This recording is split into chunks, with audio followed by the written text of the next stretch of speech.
Have you ever felt like you're wearing a mask? Not a physical one, but a mask of smiles you don't feel, of agreements you don't believe in, of a personality that isn't really you. It's exhausting, isn't it? Well, today, we're going to talk about the alternative. We're going to talk about the price of being genuine in a world that often prefers the comfort of a good performance. Let's be honest, there's a cost to being real. It's a high price often paid in silence and solitude. It's the quiet ache you feel when you choose to speak your mind, knowing it might rock the boat. It's the loneliness that creeps in when you decide to walk your own path, leaving the crowded, well-trodden road behind. Why is it so expensive? Because truth, raw and unfiltered, is often an unwelcome guest in a world where polite fictions and comfortable lies keep the social machinery running smoothly. Think about it. We live in a world of curated perfection. Social media feeds are filled with highlight reels, not the messy behind the scenes. Corporate meetings are often a dance of jargon and feigned enthusiasm. Even family gatherings can sometimes feel like a stage play where everyone has a role to perform. In this environment, authenticity can feel disruptive, almost aggressive. When you show up as your true self, with all your quirks, your doubts, and your honest opinions, you are essentially holding up a mirror to a world that might not like what it sees. This isn't a new phenomenon. History is filled with figures who paid the price for their authenticity. Take Christ, for example. He walked among people who wore masks of piety, who spoke of honor with their lips while their hearts were far from it. He saw the manufactured smiles, the calculated kindness, the hearts that praised in public and plotted in private. He didn't play their game. He spoke the truth, a truth that was radical, uncomfortable, and ultimately revolutionary. His reward wasn't popularity or acceptance from the establishment. It was rejection, misunderstanding, and ultimately the cross. He knew that truth is not welcome where lies bring comfort. Now, I'm not saying we're all destined for such a dramatic fate, but the principle remains the same. To be true to yourself today is, in a small way, to repeat that path. It's to walk against the current of the social theater. It's to reject the easy path of convenience, the path of just nodding along to keep the peace. It means choosing the heavy cross of your own integrity over the light, fleeting applause of the crowd. Truth doesn't make you popular. Let's get that straight right now. It won't win you the most friends or get you the most likes. In fact, it might do the exact opposite. It might make people uncomfortable. It might lead to awkward conversations. It might even cost you relationships or opportunities. But here is the profound trade-off. It makes you free. And freedom, true inner freedom, is perhaps the greatest scandal in a world that profits from our conformity. Being free means you're no longer a puppet to others' expectations. You're not dancing to a tune you didn't choose. You are the author of your own life, the captain of your own soul.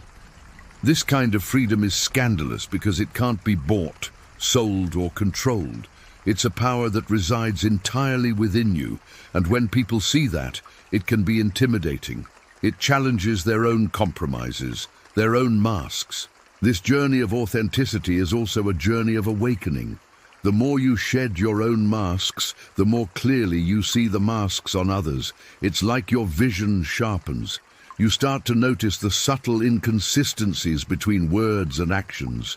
You can feel the hollowness in a compliment that isn't sincere. You recognize the fear behind someone's bravado.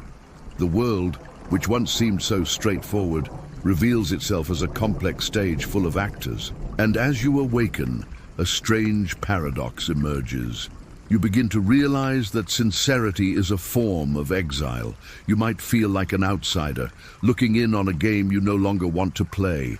You might find your circle of friends shrinking, replaced by a smaller, more genuine community, or perhaps by a period of profound solitude. You're no longer part of the in crowd because the price of admission was your own soul, and you refuse to pay it. But here is the beautiful, life-altering secret. This exile, This lonely path of the truth teller is the only place where your soul can truly breathe. It's the only exile where you find deep, unshakable peace. In the quiet of your own authenticity, you are no longer at war with yourself. The internal conflict between who you are and who you pretend to be finally ceases. There's no more exhaustion from upholding a facade. There's just you. And in that space, you find a stillness, a strength, and a connection to yourself that is more fulfilling than any external validation could ever be. Living behind a mask is like holding your breath.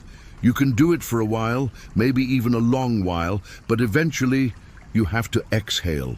Being genuine is that exhale. It's the life-giving breath that your soul has been gasping for. Yes, the air might be colder out there on your own, but it's pure, and it's yours to breathe freely. So what does this look like in practice? It's not about being brutally honest to the point of cruelty. It's not about having no filter. It's about alignment. It's about aligning your words with your thoughts, your actions with your values. It's saying no when you mean no, even if it disappoints someone. It's expressing an opinion respectfully, even if it's unpopular. It's pursuing a passion that others might not understand. It's allowing yourself to be vulnerable, to admit you don't have all the answers. Each time you choose this path, you build your authenticity muscle. It gets easier.